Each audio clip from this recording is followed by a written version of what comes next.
The former president coming face to face with adult film actress Stormy Daniels. This isn't what I want to be known for. Riveting, bombshell, sometimes icky testimony. Was it hush money to stay silent?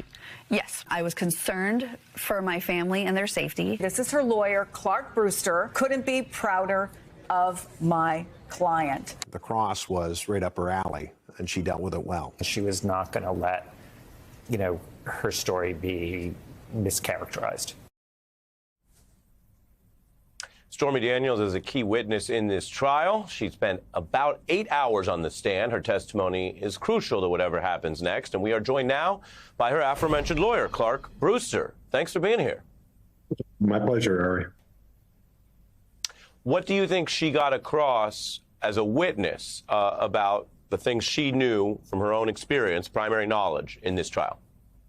Well, the thing I think that she really brought to the courtroom was the genuineness, the openness, the transparency, the ability to deal with the cross and go through the facts, even if there were contradictions in her previous statement, to explain why. And I believe she appeared to be very credible, very genuine, and the jury got to see a person that experienced this, what happened to her, and I think she related it very well in that courtroom. Yeah, and we've seen different approaches to cross-examination over the trial. We're now joining us on this special, so we have it all. I think it's fair to say that Michael Cohen had a rougher cross-exam. He certainly had to concede not only falsehoods, but criminal and other acts, which is known because he's a convict. And Ms. Daniels is not in that same position. And over time, it became clear that her cross was not the hottest or worst moment, that she did pretty well, I think it's fair to say. I do want to show that they discussed with her, well, what about the $130,000 and what her motivations were? She said, I don't care about the amount. It was just get it done. The money didn't matter to me. And they had this back and forth. Of course, the whole thing is about money. And the Trump attorney was also able to say, well, but you didn't know what Trump's involvement was. Indeed, at the time, as we've all since learned, the money came out of a Michael Cohen loan. And she said, no, not directly, no. Does any of that, in your view, matter to the core issue, Donald Trump's guilt? How should people understand what she said there? Well, I think what really heated up the need to quiet her was the Access Hollywood tape. And when that broke, there was kind of a fevered effort on the Trump side of things to try to quiet as many women as they could. And two that we know about, obviously, are Karen McDougal and Stormy Daniels. So that was the motivation. That's what set it afire. And Stormy obviously wouldn't have known what was going on behind the scenes on the Trump side, but she certainly knew what was going on from her perspective.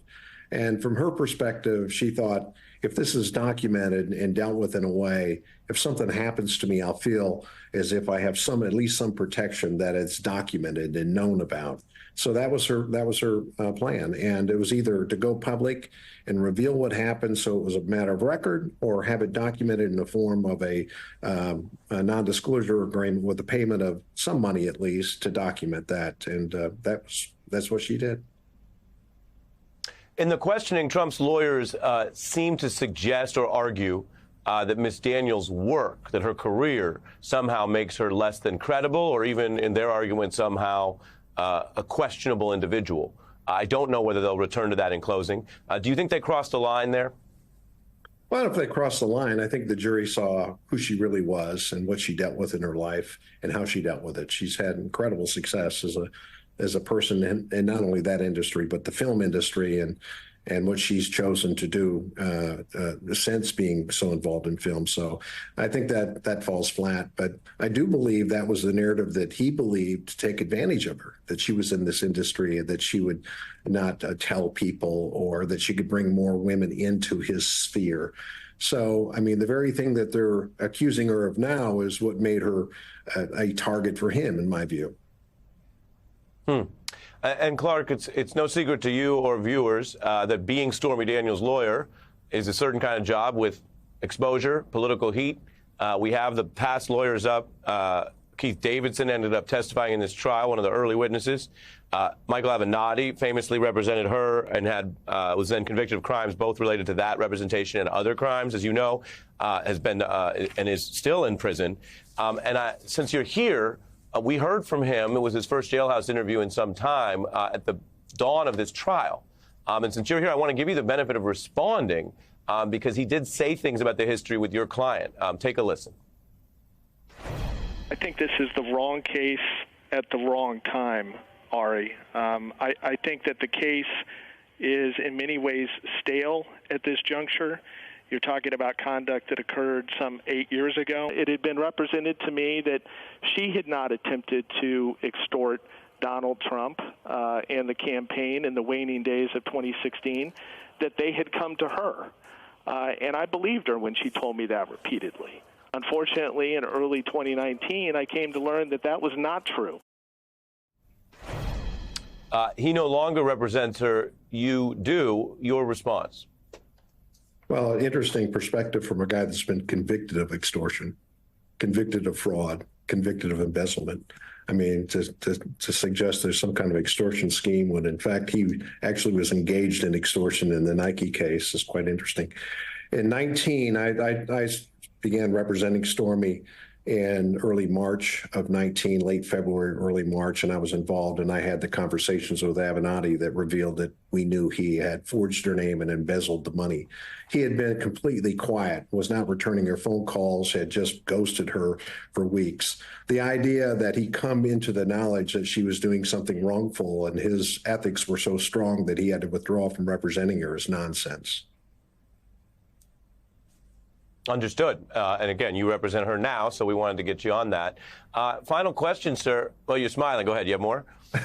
No, I find Avenatti ability to attempt to reinvent himself to be quite interesting. But